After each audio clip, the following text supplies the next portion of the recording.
Hey, hey, hey, it's your girl Barbie J. Hey, hey, did you see that? Hey guys, it's Barbie J. And did you see Tyler Perry's The Have and Have Nots Final Cast Reunion Part 2 in the beautiful Tyler Perry Studios in ATL, Georgia? Well, if you missed it, I'm going to give you a quick recap, okay? Real quick. But before I give you that quick recap, I'm going to ask y'all for a quick subscribe. Hit that little button right there and subscribe to Barbie J's channel. And if you want to know each time Barbie J uploads a new video, hit the little notification bell next to it, and that will also let you know. Now, let me give a shout out to everybody in my comment section who comment and keep my section held down. Let me give a shout out to my subscribers, the new ones and the old ones. I appreciate y'all as well and love y'all. Keep coming back. Feel free to share my videos, okay? Bring me support. Support is that's what Barbie J is asking for. Oh, this top just keep falling off. I like this top, it's cute, but it keeps sliding on me. I have to pin it down to my bra or something. My brassiere. Remember they used to call it brassiere? My brassiere. Anyway, girl. Let's see. So, it starts off with the people who, I guess some people didn't get a chance to be asked questions in part 1. So in part 2, they had somebody asked Crystal Fox a question. Hannah, asking her how did she feel, what was her favorite prayer, something like that in the show episode, because I'm like, her favorite prayer, she said, well, it wasn't so much a favorite prayer as a favorite song during the 8 seasons. She said during those 8 seasons, she said that scene when Benny was supposed to was in the hospital in a coma and could possibly die, and I think Tyler wanted her to pray, but she asked him, could she sing a song? And a song that was in her spirit was from her grandmother. It was her grandmother's favorite song. I think she said her grandmother was a minister or something like that. So the song that was in her spirit was called This Is My Story, This Is My Song. And a lot of you would probably know that song, those who go to church. This is my story.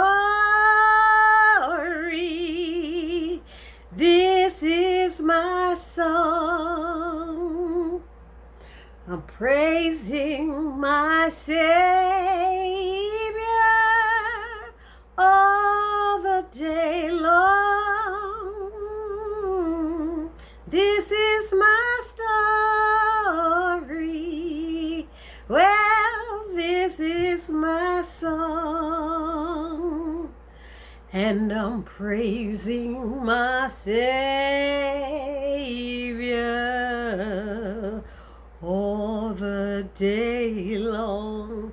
And so she was singing that song, trying to get it out while she was crying with Benny and stuff, and I think the priest was there, like she was in the chapel in the hospital. So that was a touching scene, because she had them tears coming out. She couldn't even finish the song, but she said that was her favorite song. And then there was a couple in the audience, another guy who asked her a question. And basically, he was there with his wife, been married 42 years. And his wife, they had the wife stand up. And the wife said, well, yeah, we might have been married 42 years, but every Tuesday, Hannah was his. And she was like, oh, Lord, Hannah, like, don't get me in trouble now. Don't get me in trouble. But she said that my husband loved Hannah. That was it. So his question was, what can he, how much input does she have in deciding who her love interests are? Because if she ever had another scene, he would like to read for that part. And his wife gave a blessing. She was like, oh Lord, if it ever happened, I'll let you know. They did hint now. I'll say that later. I'll talk about that later. So she gave a blessing. Then they said that Tika Sumpter's mother was in the audience, and she was looking all snazzy and stuff, and she stood up, and they asked her, how was Tika as a child, or not as a child, but how did she compare to that character or something? But she said Tika is a very caring person. She's very caring for her 4 siblings, and she is a boss, but she's a good boss, and always makes sure her mom is taken care of, so that was good. And they asked her what was her favorite scene. Oh, excuse me. Oh, I gotta sneeze. Her mother said her favorite scene of Candace. Let me get it right. Candace, was when Candace asked Hannah for forgiveness. She said because she thinks a parent should always forgive a child when they ask for it. And they showed that scene and they were crying. I said, oh, y'all gotta be playing all the crying scenes and stuff.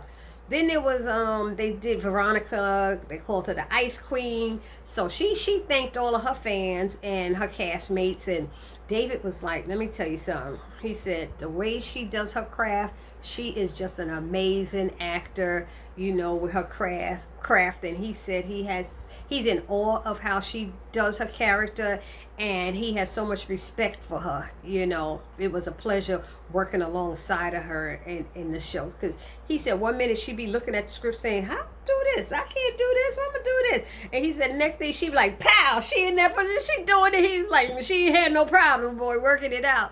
So that was cute. And then she told how she actually met Oprah. She met Oprah before being on the show. And remember, Oprah had the Have and Have Nots was the first drama on OWN.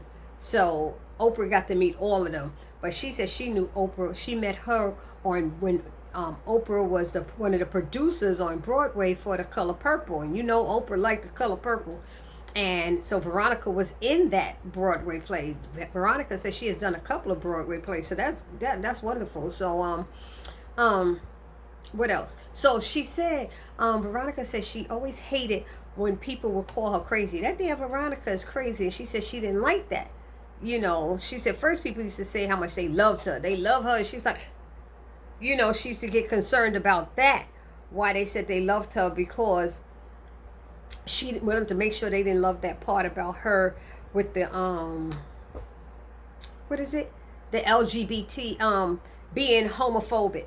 She didn't want them to her homophobia to be what they loved about her and stuff, because she said the gay community have always been supportive of her, and she wanted to keep it that way, and she didn't know how to do it. But she said she hated being called crazy because also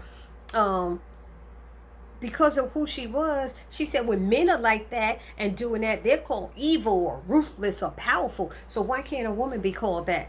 Call me that, And she had a point, which she said, but then season 7, she reading the script that Tyler got for her, and she was like, damn, Veronica crazy. She was like, she really, after season 7, she was like, you know what, I can't fight it no more. Veronica's crazy. But Oprah did say that she will go down in history as one of the most iconic villains on TV, that Veronica would. So that was nice. Oprah was talking about all these people. What else? Veronica also said for anyone who's following a dream and keeps getting turned down, don't let that stop you. Just realize that no, when they say no, it's maybe not just right now. That's what it is. It's not no period. It's not just right now. So I thought that was good advice to give out. What else? Then they did a survey with the audience to see who had the most shocking death. And they said shocking, and hands down it went to Catherine Cryer with that. They showed that boy, she was acting, she was choking, turning blue, strangled in that jail. I'm like, how they get that string? I'm still want to know where that rope came from in there. And then they showed scenes of Jim Cryer. There's a couple of scenes with people he was with Candace, and Veronica, and then scene with David, and a scene with, what's her name? His wife, Catherine. So they showed scenes with those people. And then I think the last thing they showed is when Hannah killed him and ran him over or whatever. So I mean, that was that. And then the last thing was Catherine said what her favorite scene was.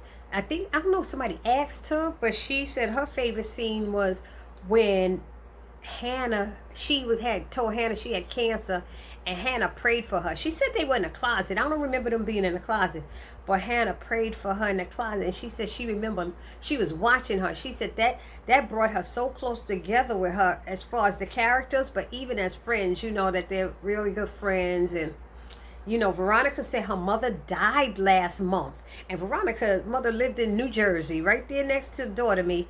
And she lived in New Jersey, and said Hannah flew out from Atlanta, from Georgia, just to be there, and said, I'm here. She didn't know she was going to be here, but she was right there for her. And that's what they were talking about, family, how much this show is like family to them. And then it just ended with Egypt asking them all, what is the hardest part for you saying goodbye? And they all basically thanked Tyler, thanked Oprah, and then they all said something that broke down everybody, and tears was flowing, and everybody was crying, and tissues was everywhere. They had to go get tissue because people didn't even have tissues out there. It was a bit much. So Wyatt spoke, Catherine, Benny, Candace, Hannah, Veronica, David, and Jeffrey. And they all spoke.